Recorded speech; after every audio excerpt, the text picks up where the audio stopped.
Imagine if you valued adversity instead of running from it all the time. How would your life be different? You're going to find out in today's episode of Rock Your Life TV.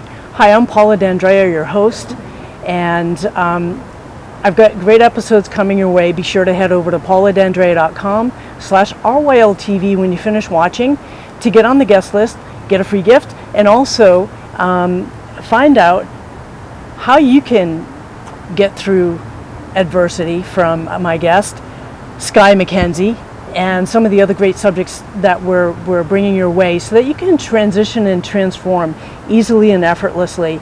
And in Skye's book, 40 Days to Breakthrough, she's going to tell us a little bit about that, how she came up with the book, what her turning point was, and how you can have some great results getting past your own adversity. So welcome, Skye. It's a pleasure to have you here. Lovely and to be here. Yeah, we're going to just jump right into it.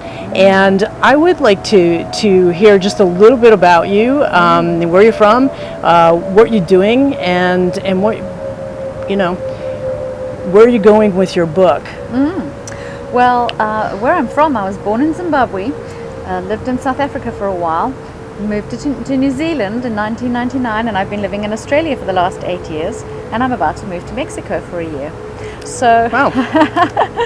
Yeah, and my book, to be honest, I never really intended to write a book. I was going through some really difficult circumstances myself, and I remember the day I was walking through my garden in Australia, and I was extremely miserable. It was a beautiful day, beautiful weather, and I was very depressed, and I'll explain later how, to what degree I was depressed. But I was walking through my garden, and I remember saying these words. I said, I've lived in 4 different countries, 3 different marriages, so different places, different faces, same crap. Can you relate to that, right? it's easy to get into those spaces too, right, Skye, where things become repetitive, and before you know it, even though everyone has a great intention of making that change in their life, sometimes time escapes you, life events happen, and kind of like take you out a little bit. So I'd love to hear what your turning point was. What was the event that sparked this book, 40 Days to Breakthrough? The interesting thing was, when I said that, I said to myself, for the first time I had the awareness, there's only one common denominator here, and that's me. Bingo. For the first time, I'd been running and hiding for all those times, changed countries, changed, relationships. Yes, there's that quote, wherever you go, there you are, right? Wherever I went, there I was, and suddenly I had that revelation. But it had to be, it had to be a geographical move to a place where I was completely isolated and alone. And I moved to this tiny little mining town. My husband at the time was working for a mining organization, and he traveled a lot. So we moved to this tiny little mining town, but he was never there. And so for almost 7 years, and I remember one day waking up, getting out of bed, putting my feet on the ground in the morning, and I burst into tears because I realized I hadn't spoken to a soul for 11 days.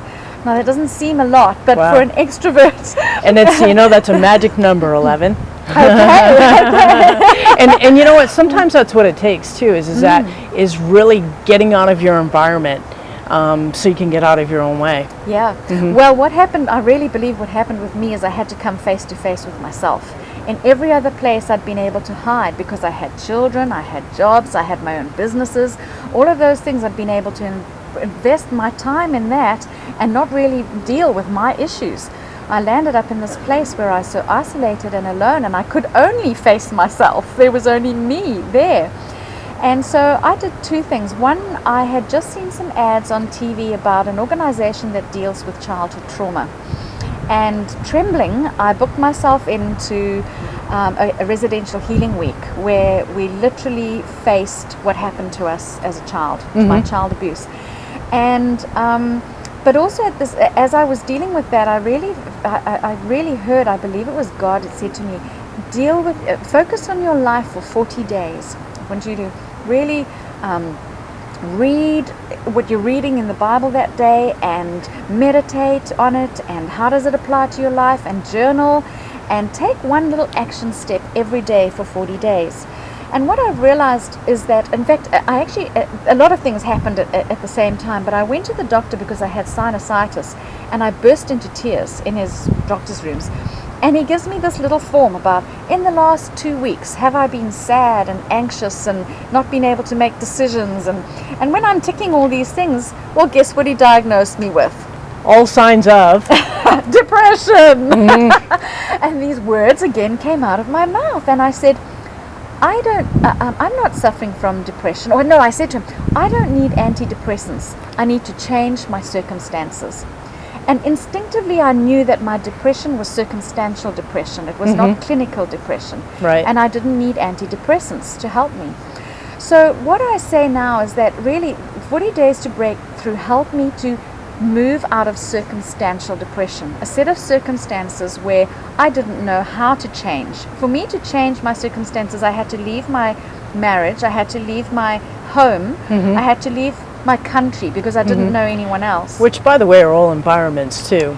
I think that the thing about it, that people don't recognize is that first of all, when you say the word environment, people think outdoors, and in that, and just so that just to refresh your memory, bring you up, your heart is an environment, your mind is an environment, your relationships are an environment, the one that you have with yourself, the one that you have with your spouse or kids or whoever is in your life, workers and so forth. And there are many layers that and many forms that that they are. And so when you really are able to take yourself out and sit with yourself, sometimes that is just what it takes to just get out of everything, unplug and sit back. So the three, let's say, what was your major aha that really was the turning point for you to sit down and write 40 days? My major aha was that sentence that I said, there must be I'm the common denominator in all of this. There must be something wrong with me. That's absolutely, or not necessarily wrong with me, but I had to find out what was going on with me. That's great. In order to make those choices. Yeah, because you said something too about that too, and about the circumstances and so forth. And the thing that I think is important for a lot of people to know is that there isn't a blessed thing wrong with you. That there may be something, especially where you're indicating is childhood trauma or any type of trauma. There's something with the circumstance that you experienced that was so big that you took on all of that Forced and just kept on and kept on taking them on that way. And that's a huge distinction to make, and for a lot of people, and to know no blame, no shame, whatever. When you're ready to step into it, and your life is going to change. Yes, exactly. I think the other major revelation for me was, when people say depression, they immediately think of a chemical imbalance and they think of antidepressants. But there's a big difference between clinical depression and circumstantial depression. And there are two questions that I like to ask people, or people can ask themselves, to determine whether or not their depression is circumstantial. And the first one is, if I leave my negative circumstances for a short time and I feel better, then I go back into those circumstances and I feel bad and sad and anxious again, chances are you're living in circumstantial depression. And a very good example of that is, other than my own, which I've given you, is that a friend of mine's daughter was living in a very abusive relationship with her partner. And he was verbally and emotionally abusive. But she had a great relationship with her sister, who lived 2.5 hours away from her. And she would drive there every Friday afternoon. They would have a great weekend. By Friday night, Saturday morning, they were laughing, going to the beach, having fun. She'd refer to these weekends as her sister fix. And then by Sunday afternoon, she's driving back to her circumstances, and she can feel this blanket of depression fall on her again. Well, not until her family were able to convince her that she had to move out of that relationship did she realize, be totally set free, and she realized she was in circumstantial depression. If you have a chemical imbalance, you're not going to have that lift when you just moved out of your circumstances for that short period of time. The other question is, did something happen to you before the depression set in? So was there job loss, a geographical move, an illness can bring on depression, Sure. a change in a relationship, divorce, etc. So Life crisis, life crisis, transitions, sure. yes, yes, death of a spouse, a child, any of those things can bring on circumstantial depression. And so one has to deal with that, with circumstantial depression, in a completely different way than clinical depression, which is antidepressants, which deals with a chemical imbalance. Circumstantial depression doesn't have a chemical imbalance. Thank you so much for that distinction, and I think that helps a lot of people, because now, you know, you have so many things is that people are self-diagnosing left and right. You know, well, I'm having a bad day, I might, you know, and you know, they're looking on the internet and all these things come up, and people say, and it's, you know, always, if you think that you need help, definitely go and get it. If you need the help of a physician, get out there and get it. If it's something that you can do with a therapist, a coach, you know, always get that support. Support is the biggest thing, and I love you for you know, sharing that with you. And where can people learn more about you and about your book? My website is skyemckenzie.me, so it's Skye with an E, skyemckenzie.me. The book is available on Amazon, and they can get there through my website as well. And I'll just say that I know we were talking earlier, the World Health Organization says that by 2030, depression will be the #1 disease accorded any mental or physical disorder. So depression is on the rise. Now, this is not clinical depression. This is people who are living in circumstances that they're not feeling, they don't have any hope, they don't have any help. And as you've said, it's really important to get help. Now, the American Psychological Association, they did a report on depression, and they concluded that rather than take antidepressants, it would be better to take a simple, achievable step towards the circumstances that were leading, moving out of the circumstances that were leading towards the depression. And that's what the 40 Days to Breakthrough does. It helps people. It's a practical self-help program that takes people every day, one step every day for the next 40 days to create something different in their life. To move. So, top three. What are your top 3 picks out of the 40? What are your favorite that you really gravitate towards? What works the best for you? Exactly. Yeah. Number 1 is day 1, importance of a plan, and it really is the story about how Jethro. Each day, as I say, you read a story. And Jethro goes to Moses and he says, what you're doing is not right. He was getting up in the morning and there was this queue of people, and he had to decide what people were, their disputes every single day till night, and he'd do the same thing the next day and the next day. And Jethro said, you're going to wear yourself out. What you're doing is not right. You've got to do something different. And so the meditation part is, what's going on in my life that's not working, that I have to do differently? And we journal that and choose a step to do something different. Day 7 is another one of my favorite ones, and it's time to cross over and leave the past behind. And you know, it's the story of where the Israelites were at the Red Sea, and they had to leave slavery and bondage in Egypt behind, but it was scary. They had to cross over the Red Sea.